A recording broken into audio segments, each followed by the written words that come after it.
Welcome to our Christmas Day podcast with Mr. A.J. Foster from Florida. Here we will discuss many new updates in the First Tech Challenge, including the new control system. We hope you enjoy. My name is AJ Foster. I'm a software engineer that lives in Orlando, Florida. At heart, I'm a volunteer, first technical advisor. Earlier this year, at the end of last season, I took on the role of global key volunteer, focused on the technology part of First Tech Challenge. And later this year, I took on the role of program delivery partner for First Tech Challenge in Florida. Really great. So today we're going to be talking about like a lot of different topics, just some recent updates and what you and I think is the direction of FRC moving forward. Sounds good. To get started, why don't you explain what your role looks like day to day as the PDP of Florida? Yeah, so every region has its own way of running the First Tech Challenge program. Here in Florida, traditionally, the program delivery partner has been an individual who does not necessarily do that role full time. And that's true for me. I have a day job as a software engineer, and everything that I do for First is outside of that, nights and weekends. So my role as PDP really varies throughout the season. At the beginning of the season, you're focused on planning events, trying to find out when and where all of those events are going to take place, making sure that you have proper volunteer leadership in place to make those events successful, since the individual PDP often can't go to all of the events for larger regions, and just making sure that you're set up and ready for a good season. During the season itself, I almost have less to do. And I like to go to as many events as I can, but really when you have that volunteer leadership in place, you just have to trust. And I do trust all of the really talented people we have here in Florida to make those events successful. Answering a lot of emails, making sure teams know where to go, that sort of thing. As we get towards the end of the season, in the new year, I'll start planning for our regional championship event. Here in Florida, we have a 56-team regional championship. It's a fairly large event to plan and execute. Lots of finances and catering for volunteers and that sort of thing to plan out. So my focus will shift to that pretty soon. That's great. So here in North Texas, we have about 200 teams, and we follow more of a league and qualifier model. So you can go to like one league, and you can be in one qualifier, or you can participate in two qualifiers. And then we advance to the semi-regional championship, or you can directly advance to the regional championship. And then from there, it goes to the world's level. There's 7 qualification spots, and there's the Texas State Cup, which has an additional amount of spots. Similar to that, how does it work in Florida? Like, how many teams are there, and what type of model do you guys follow when qualifying teams? Yeah, so we have 256 teams throughout the state, and we follow a pure league model, meaning everyone is assigned to a league. That's one of my responsibilities, is to assign teams to leagues. We have 8 of them this season, and your path to advancement is by playing through league meets, through the league tournament, straight to the regional championship. So one of the decisions that I have to make relatively soon is how many teams will take to the regional championship from each of those leagues based on their relative sizes, because the leagues range from 25 to, we have a league that has 50 teams this year. Had unexpected wild growth, which we're really happy about. So I like to say that it's leagues in its purest form. There's very little choice involved. And I love it because each league has its own culture. As I get to go to more and more events and see each individual league in action, every event feels slightly different. They're all clearly First Tech Challenge events, but the way that each league approaches it is just a little bit different, and there's a different tone in the room for each one, which I think is really cool. And then getting to see all of that come together for the league, for the regional championship, is also a lot of fun. Does Florida have, like, the 8 leagues are in separate parts of Florida, and then the regional championship is the whole of Florida that comes together? Yeah, we do it geographically. Just makes things easier because, as you know, in Texas, there can be a lot of driving across the state. So geographical leagues has been our way to try and reduce the amount that any one team has to drive to get to their events. And it works pretty well, but as we continue to grow, we'll have to consider adding more leagues and redrawing those boundaries as time goes on. And do the leagues in Florida follow a similar system, like 3 league meets followed by a tournament, and then based on that, they advance to regional championship? Yeah, we do across the board give 3 league meets. First recommends that you have 2 league meets in a league tournament. We go for 3. It means that some number of your matches don't count in a sense because you only take the top 10 matches from your league meets into the league tournament. So it gives teams a chance to, if they're not fully ready for meet 1, that's okay. It's a chance to get some high-ranking matches on the board if you're ready, or you get a nice pairing. But if you lose a match, it's okay. It's a lot less pressure involved. So I really enjoy that setup. We also have a few leagues that have 4 meets and a league tournament as well. So those teams get that additional benefit. Wow, that's really great. So what do you go about planning these leagues and getting the venues, and how's your experience over the years helped you build these relationships to find and run these events smoothly? Yeah, as an individual program delivery partner that is not full-time, and as someone who is coming into this role this season, following the footsteps of others who have been in that situation, we all know that the success of the program as a whole is based on our relationships with volunteers in each of those leagues who are willing to put in the majority of the planning and execution effort for the events. So here we have league leadership committees with incredibly dedicated volunteers in each of them who help to identify and plan those events. And for the most part, my role in event planning is really accepting the proposals from the leagues and sending them off to FIRST. Sometimes with a few tweaks, sometimes I have to say, sorry, we can't do this date, for whatever reason. But really, it's those league leadership committees that put in the vast majority of the effort to make First Tech Challenge happen here in Florida. So besides leagues being an advancement model, which has its pros and cons for teams, it really makes the program possible here because it helps distribute that workload among a much bigger group of individuals. That's really great, and it's nice to see the differences. Even though we're participating in the same First Tech Challenge program, it's quite different here in North Texas compared to Florida. So it's really nice to see that. Yeah. We all find what works for us. Yeah. And based on the new advancement model with ranking points for the qualification matches, as well as getting a certain amount of points per award with all the awards equal, what do you think about that, and how do you think it'll change the advancement in Florida? Yeah. As I told our Florida teams at our kickoff event, I think FIRST has painted a really good story here in terms of advancement this year. So with the introduction of the ranking points, a total of 6 ranking points being available for each match and 3 being available even if you lose the match, we're getting to a point where the qualification match rankings should hopefully be more accurate, especially if you're in a league model where you're spreading out that ranking through multiple days.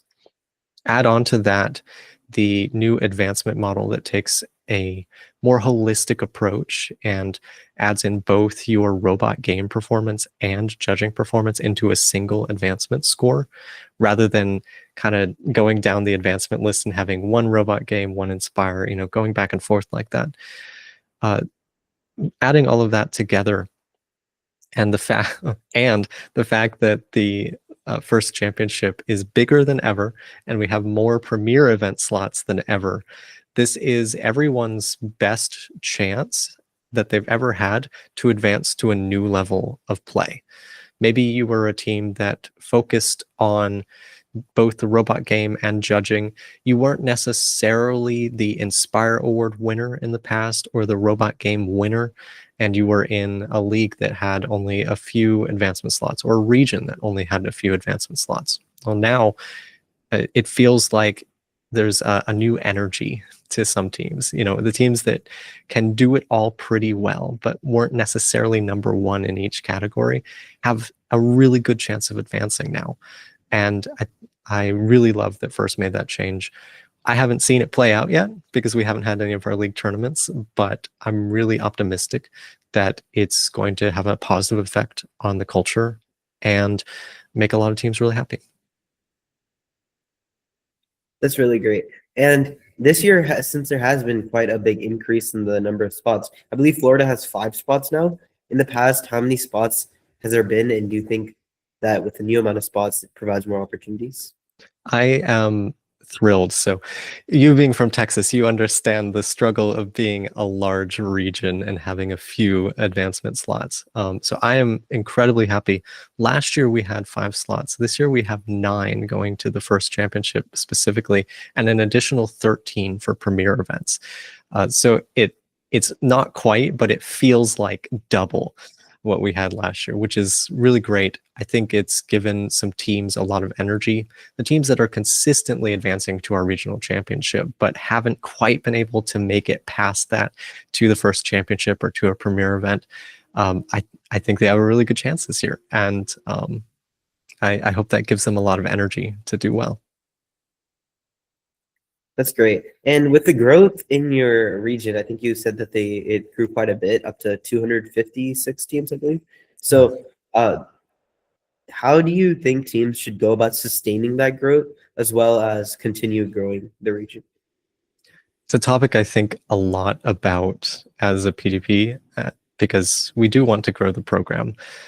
And there's, you run into roadblocks sometimes. Like this year, there was a particular school district that just running low on funds decided they were not going to be able to fund First Tech Challenge teams in that district this year, which is a bummer because we all know the value that this program can bring, but they have to make really hard decisions and hard trade-offs about what they're spending the money on. And I get it.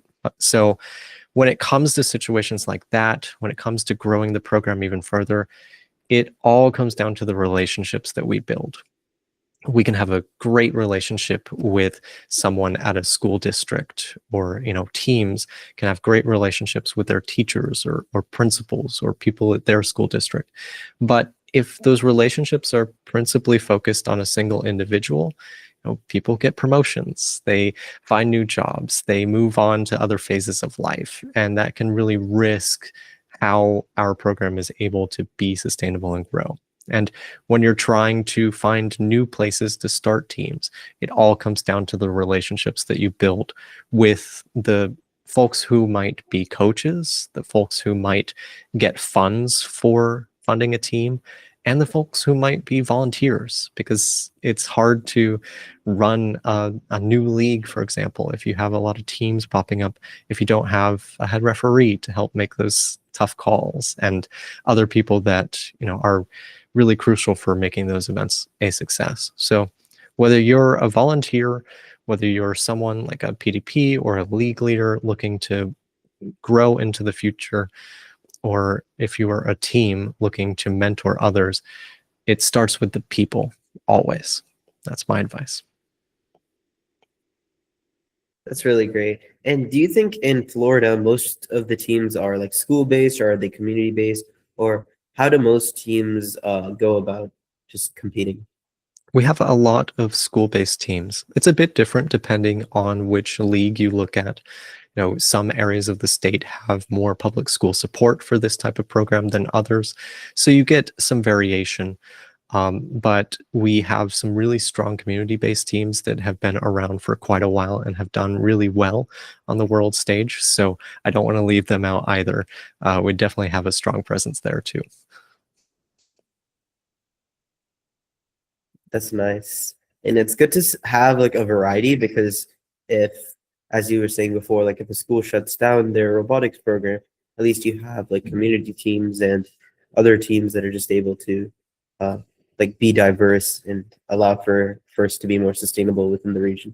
Absolutely. Some of the teams that we lost this year because of changes in a school district, we had some really incredible parents that stepped up and said, you know what, I'll coach and I'll reach out to as many of the former participants as I can contact, and we'll see how many teams we can get together. That's nice. And if you could give one piece of advice for a rookie team starting out with FIRST or FTC, what would it be? If you are a rookie team just starting out in the program, my biggest piece of advice is to volunteer. Whether you are a student who has the ability to volunteer at an event, a parent, coach, mentor who is able to step away on event day, the more volunteer roles you can cover in your first year, the better prepared you're going to be.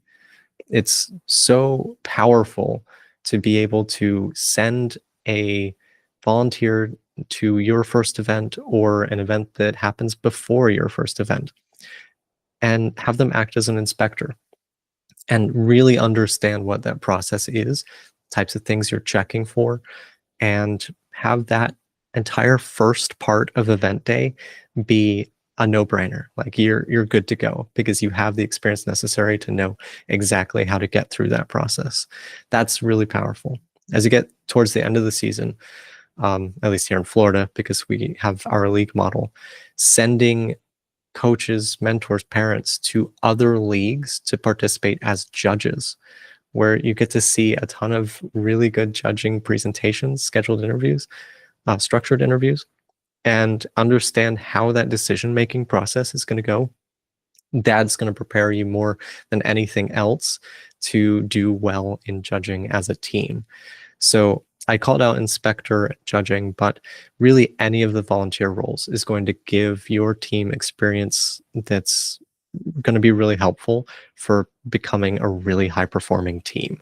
So send out as many people as you can, get involved, and all the side benefits that come with volunteering, the amazing community, the connections that you make, that's the reason you'll stay after your first year. Yeah, I think volunteering is a great way to continue to be connected. And this is my third year as a part of the First Tech Challenge and First program. And last year was like the first year I started to get more into volunteering at events. And it's great to see, like I mainly did game announcer. And this year I was a game announcer and I just witnessed the world record just right in front of us. So it It's was amazing, it's isn't just it? a great experience just to see all these like amazing robots and just connect with other teams because I'd like to volunteer at like other leagues and other qualifiers, the ones that we aren't attending, and those have different teams. You can meet many new people, and I made so many friends like just of other teams, and just the relationships you build with other teams are also important as you go up to the higher level of competition. Yeah, definitely. As we're on the topic of just different teams and different updates going on. What have you seen the new update with the control system and the new motor coming in 2027? I'm aware that some things have been announced recently, which is really exciting. So if anyone doesn't know, there's been 2 blog posts recently this week that we're recording. One about that focuses on Motion Core, which is the second module that's being introduced and specific to First Tech Challenge, and another blog post about the A301, a new brushless smart motor that First is developing currently, that will eventually become the single motor used by First Tech Challenge teams after the transition period. So there's a lot to dig into there. I'm curious if you have questions. I mean, the biggest thing as soon as I saw the blog post was while it is being implemented in 2027, I'm probably not going to be in the program then because I'll be graduating, but I would still love to like volunteer and help out. So just seeing all of these teams and just switching might be a challenge because you have 4 years to switch and it's a pretty hefty investment, especially after teams are getting all these powerful, expensive servos and motors, and they're going to have to essentially scrap all of it and invest in a fully new system. So I'm interested to see like what you think, how teams will be able to take in the new system and they'll be financially sustainable for most teams. Yeah, there's a lot to think about there. So um, first called out in the blog post that there is a transition period. So we're introducing these new things to the program, and the first opportunity that teams will have to use them in a competition setting will be the season that starts in September of 2027. So not next year, but we're getting there. But as you mentioned, there's a transition period, so it won't be until the 2030 or 31 season or later if FIRST changes or makes a decision to go later, that teams will be absolutely required to change over to this new control system. So there's a few years here where we will see 3 different models happening. Teams will continue to be able to use the control system components that they already have, the Rev Control Hub, Expansion Hub, and all of the motors and servos that are currently in the program. That continues. The blog post called out a hybrid approach, which details still pending, but some mixture of system core and expansion hub and the existing motors and servos as well. So maybe you can take a step into purchasing the system core, but you don't necessarily have to go out and buy all of the new motors and all of that yet. And then, of course, the new system will be available with system core, motion core, and all of the new motors. So FIRST has designed this, and they called this out in the blog post, that they're trying to reduce and diffuse the impact financially to teams.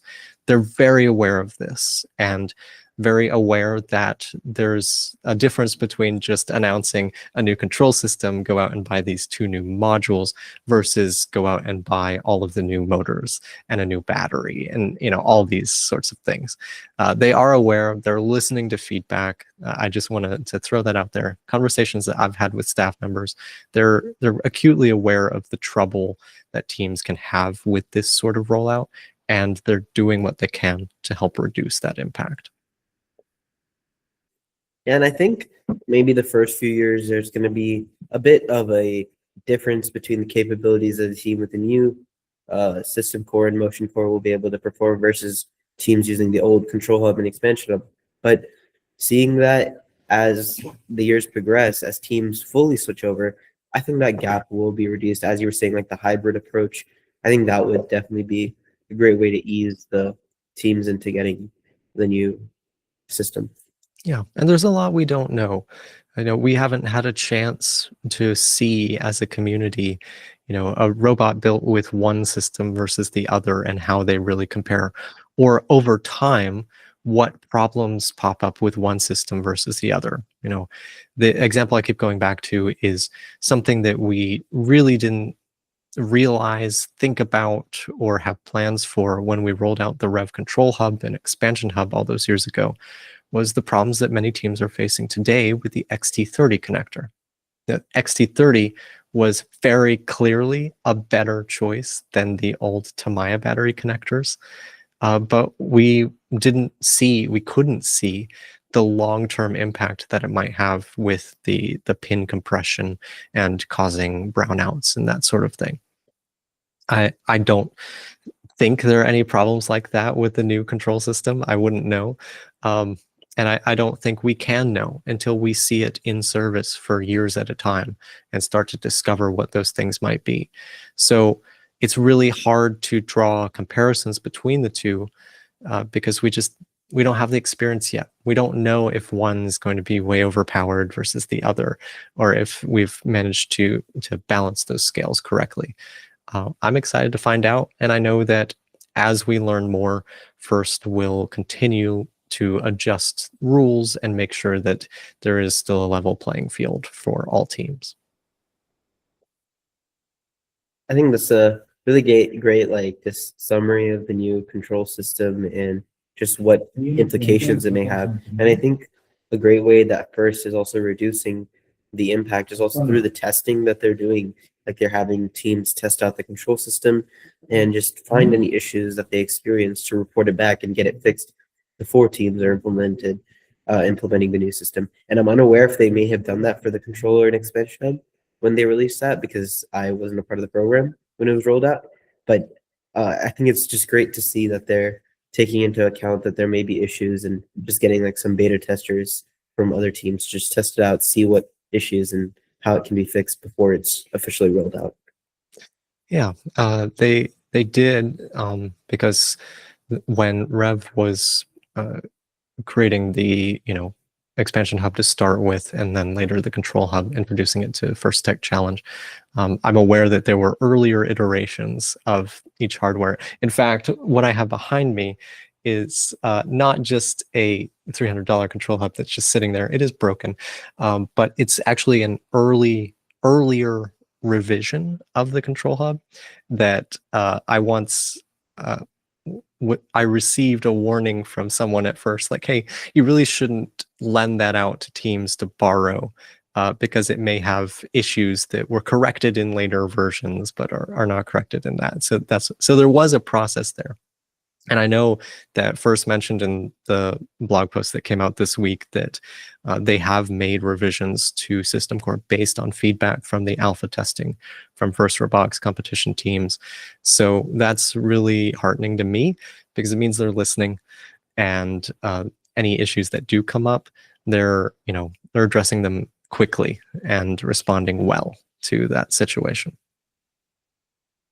And I think also having a common system between FTC and FRC will allow like easier transition and just getting mentorship from other teams to see how can you integrate it for both systems and both competitions and it still be effective for both.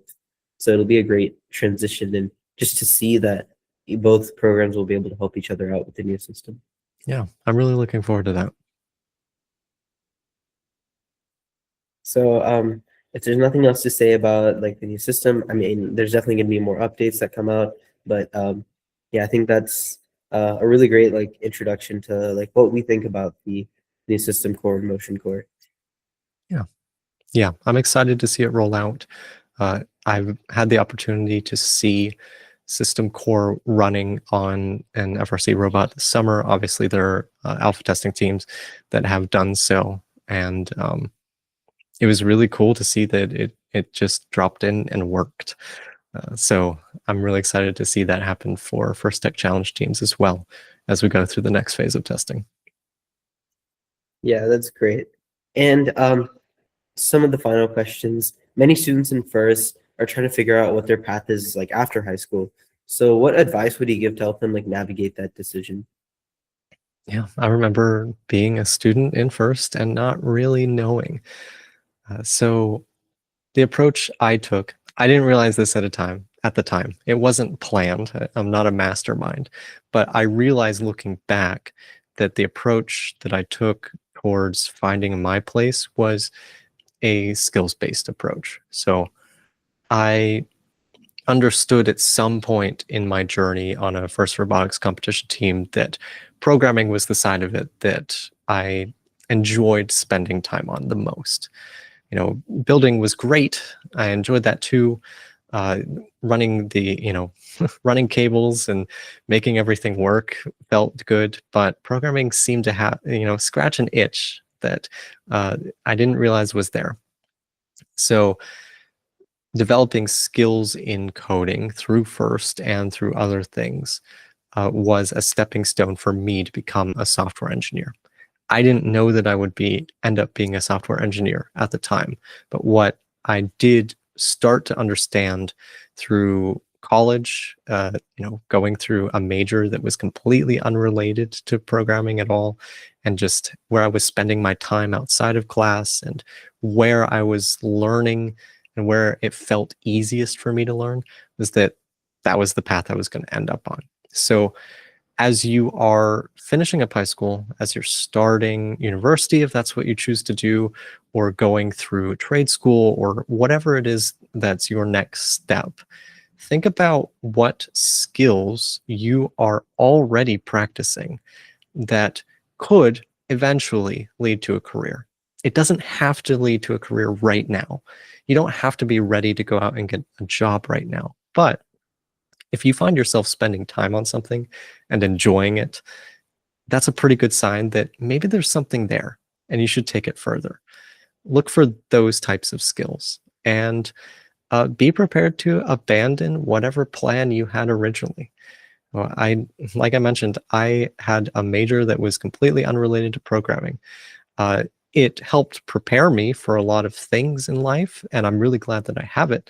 But it wasn't, if I were planning out backwards from today, what steps I should have taken to get where I am, it wouldn't have been on there necessarily. And that's okay. Just follow what feels right and, periodically evaluate, what am I spending my time on? What do I want to be spending my time on? See where it takes you. Yeah, and I think the first robotics and first tech challenge competitions really help with that because there's a lot of opportunities whether you want to do like CAD or you want to build the robots, you want to do like the electrical on the robots, you want to program the robots, and even if you aren't interested in robots, there's also like the outreach side, and there's just a lot of different aspects, and I think it really helps people try to figure out what they are really interested in and what they may want to do after high school. Yeah, definitely. I did not, realize that the outreach, the parts that don't necessarily get touted as, this is why you join a robotics team, but the parts that are critical to running a high performing team, those parts are some of the things that have benefited me most in just the weird random situations that come up at work. Working with a really small team in a small company, you wear a bunch of hats, and you never know when that experience reaching out, talking to people, doing marketing effectively is going to come up and be really helpful. Yeah, and I think that's a great thing that we're trying to do with the podcast. Just talk to different people within the first community and also outside the first community to see what their thoughts are, what the real world is like, because many students may not know that yet. So just getting insights from people like you, the like program delivery partners in the past we've talked to, like key volunteers in first, and it's just really great to be able to connect and learn about like what we can do moving forward, as well as just get an approach to updates in first. Yeah. And before we wrap up, one final question. Looking ahead, how do you see the first program evolving in the next few years? I mean, we talked about the control system, but like other than that, do you see the first program evolving in a different way? And how are students going to be able to be involved that are aging out of the program or graduating from the program? I'll address the last part first, which is the thing that I want to say to seniors most is, who knows what's happening next, right? Whatever your next step is, whatever you choose to do next, I hope that you realize that this is just the beginning of your journey with FIRST. I'm an alumni. Obviously, I choose to spend a lot of my free time still involved with the program in various ways.